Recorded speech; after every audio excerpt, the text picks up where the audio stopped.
A very good morning to everyone. My name is Michelle and I will be your MC for today. Welcome and thank you for joining us today for our webinar on A Curious Child, Every Parent's Pride and Joy. This session is going to be a 30 minutes workshop.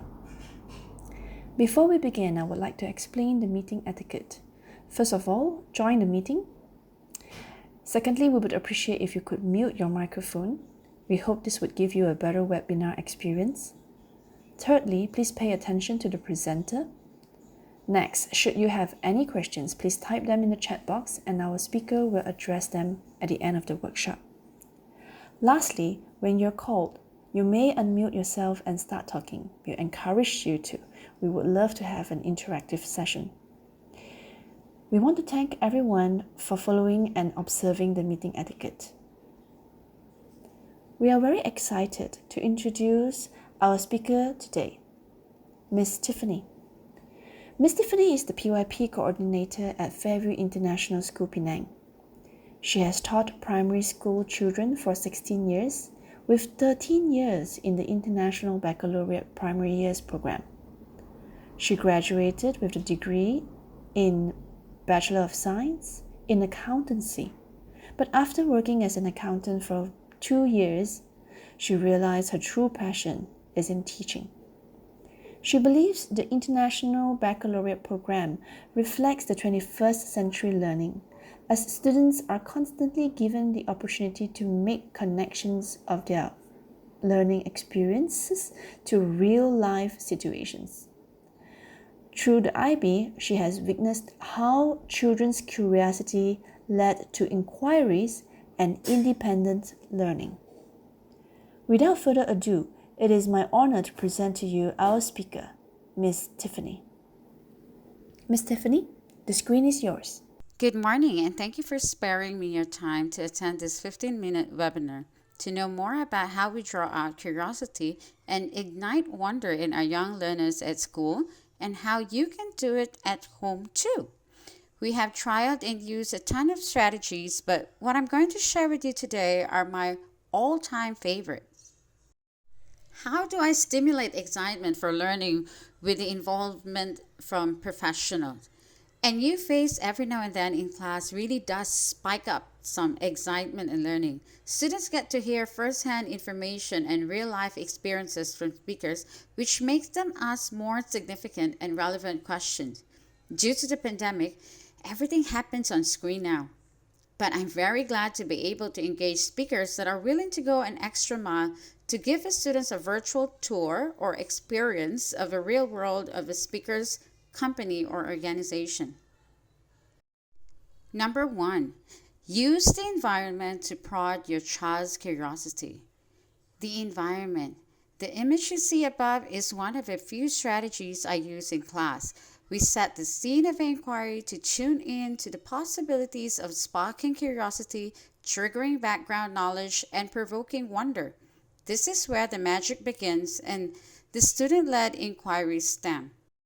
Next, how I create wonder through artifacts. Another one strategy that I feel is very effective to ignite students' curiosity. Sometimes I call this the bring me game. I will ask my students to bring specific materials or items from home to school, sometimes without much explanation on what it is for. But because the students hear the word game, they are definitely enthusiastic to bring the items assigned to them. In class, this becomes my visible thinking strategy to allow the students to record their thinking, see their thinking, and share their thinking. The classroom will be transformed into a mini museum, and the students will learn about their friends' items by asking specific questions. In the end, my students will not just discover the names of the items their friends have brought, but the stories behind it too. Through this simple provocation, the students learn about the different materials, geography as they talk about where it is from, and lastly, culture as the students start talking about when and how they use their items. How do I stimulate excitement for learning with the involvement from professionals? And new face every now and then in class really does spike up some excitement in learning. Students get to hear firsthand information and real life experiences from speakers, which makes them ask more significant and relevant questions. Due to the pandemic, everything happens on screen now. But I'm very glad to be able to engage speakers that are willing to go an extra mile to give the students a virtual tour or experience of a real world of a speaker's company or organization. Number 4, frustrate your child just enough for them to want to know or find out more. This would need a high demand of control to not just easily respond and give in to many students' frustration. I must be prepared with ammunitions of encouragement, assurance, and affirmation to get the students to persevere. Our thoughts when it comes to this kind of situation often lead us to questions. Why is there a need to suffer if we can actually get through a much easier path? Just give them the answer. Show faster how. But no, my intention for this as an art of provocation is to provide opportunities for various forms of thinking to arise, like creative thinking, critical thinking, deduction, conclusion, and even generalization. And for my students, just enough frustration becomes their motivation. You can really see the students' faces brighten up. Their aha becomes much louder and genuine. Last and definitely not the least of the strategies I use in the classroom is building on my students' schema. A schema is like a set of instructions. What is special about schema is that they represent the current state of my students' knowledge. Through this provocation, I could give my students the opportunity to make a mental model that could be created through a process of trial and error to find the best and most efficient way of completing their task. No pressure. You made a mistake, try again until you get it right. With these kind of activities, I get essays of reflection. Now, parents, we've come to your part. Which parent are you? Let's try and reflect. There are 2 columns here. One is a statement and one is more to question. But the first column represents parent A and the second column represents parent B. Which one are you? Go ahead and respond in the chat box. Are you the telling parent or the asking parent? Thank you so much for your honest response, parents. I can see that there are a lot of responses in the chat box, and most of us have chosen parent A. That basically reflects most of us, right? Now, a conclusion to the choosing between parent A and parent B. How does it apply at home? How are we going to develop inquirers at home? Helping children explore the consequences of their choices is very different from imposing consequences on them. Exploring invites the participation of children to think for themselves and figure out the consequences of their choice, to decide what is important to them and how to achieve what they want. The end result is focusing on solutions to the problem instead of focusing on consequences. Imposing consequences often invites rebellion and defensive thinking instead of explorative thinking. The key to helping children explore is to stop telling and to start asking questions. Too often we hear parent A, right? We just can't stop ourselves to tell our children what happened, what caused it to happen, how our children should feel about it, what our child should learn from it, and what our child should do about it. But what if we slowly shift to be more like parent B? It is much more respectful and encouraging when we ask what happened, what our child thinks caused it, what our child feels about it, what our child has learned, what ideas our child has in mind to solve his or her problem, or how our child can use what she has learned in the future.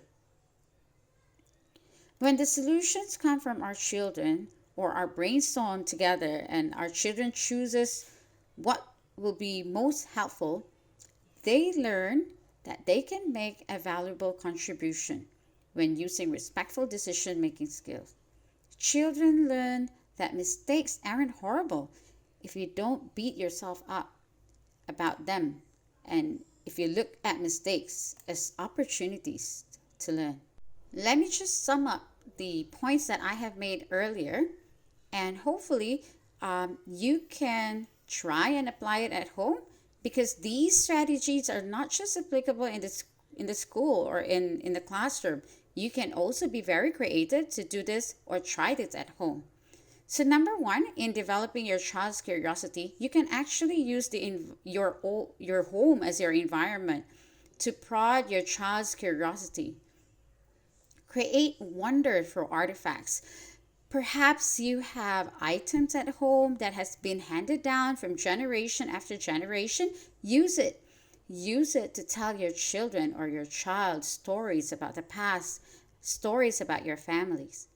Stimulating excitement for learning through the involvement of professional, maybe at home, not guest speakers, but aunties, uncles, grandmother, grandfather.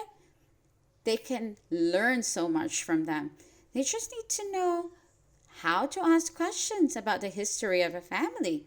You'll never know. You'll discover a lot more than you thought you've learned from your experience.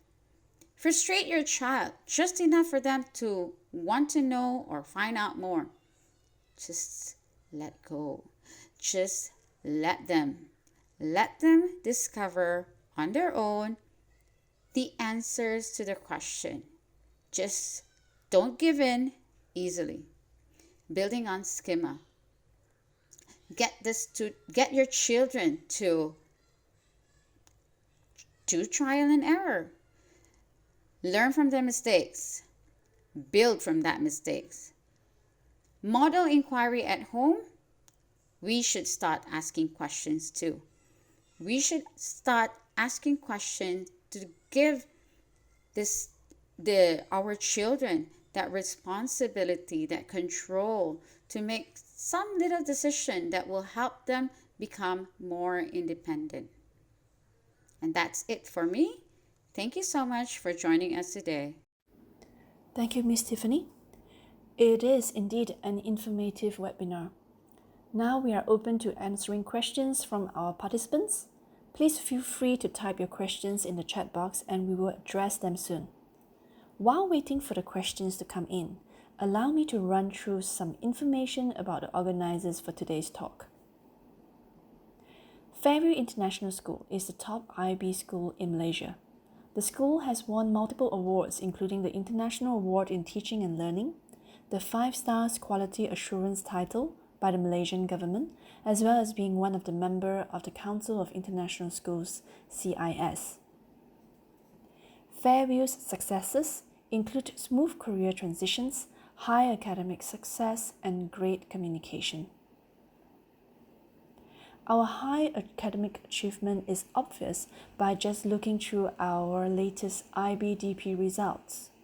Besides the extremely high average score, we also have 100% passing score for 7 years. At Fairview, we believe our success is a result of our uniqueness through our IB pedagogies, our Prosper at FIS series of events, and the Everyone's a Musician program. Feel free to contact us through the different channels displayed on the screen. Once again, thank you so much for joining us, and we would love for you to be part of our FIS community. For those who have questions, please stay and our speaker will continue to answer your questions. For those who need to leave, have a lovely weekend, stay home and stay safe.